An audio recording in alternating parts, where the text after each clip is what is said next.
నమస్కారం, నా పేరు గీత. Welcome to CJRTV. తాజా వార్తల విషయానికి వస్తే, ప్రముఖ విద్యావేత్త, ఇన్ఫోసిస్ సహ వ్యవస్థాపకుడు నారాయణ మూర్తి సతీమణి సుధామూర్తి రాజ్యసభకు నామినేట్ అయ్యారు. రాష్ట్రపతి ద్రౌపది ముర్ము ఆమెను ఎగువ సభకు నామినేట్ చేసినట్లు ప్రధాని నరేంద్ర మోదీ ఎక్స్ ద్వారా శుక్రవారం వెల్లడించారు. మహిళా దినోత్సవం రోజున ఈ ప్రకటన వెలువడటం విశేషం. పలు రంగాల్లో సుధామూర్తి విశేష కృషిని ఈ సందర్భంగా ప్రధాని కొనియాడారు.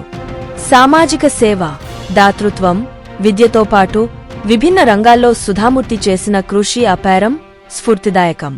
ఆమె రాజ్యసభకు రావడం నారీశక్తికి బలమైన నిదర్శనం అని మోదీ ఆకాంక్షించారు.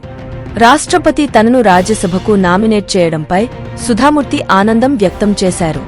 పేదల కోసం నేను చేస్తున్న సేవలను మరింత విస్తృతపరిచే అవకాశం దక్కింది. రాజ్యసభకు వెళ్లినా రాజకీయ నేతగా గుర్తింపు పొందాలని అనుకోవటం లేదు. నా అల్లుడు ఇంగ్లండ్ ప్రధానిగా ఉన్నారు. ఆయన రాజకీయాలకు, నా రాజకీయాలకు ఎంతో వ్యత్యాసం ఉంటుంది. ఇదో ప్రభుత్వ ఉద్యోగంగా భావిస్తున్నా అని ఆమె ఎక్స్లో పోస్టు చేశారు. ప్రస్తుతం థాయిలాండ్ పర్యటనలో ఉన్న సుధామూర్తి పీటీఐతో ఫోన్లో మాట్లాడుతూ మహిళా దినోత్సవం రోజున ఈ ప్రకటన రావడం ఆశ్చర్యాన్ని రెట్టింపు చేసింది. చాలా ఆనందంగా ఉంది. ప్రధానికి కృతజ్ఞతలు తెలియజేస్తున్నా.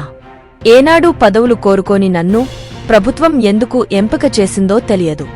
దేశానికి సేవ చేసేందుకు ఇదో కొత్త బాధ్యత అని నమ్ముతున్నా అని తెలిపారు.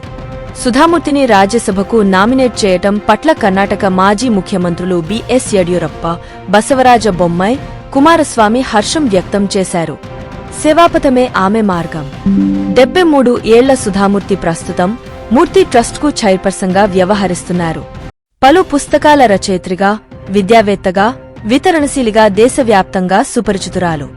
ఇంజనీరింగ్, కంప్యూటర్ సైన్స్లో వృత్తి జీవితాన్ని ప్రారంభించిన ఆమె పలు అనాథాశ్రమాలను నెలకొల్పారు.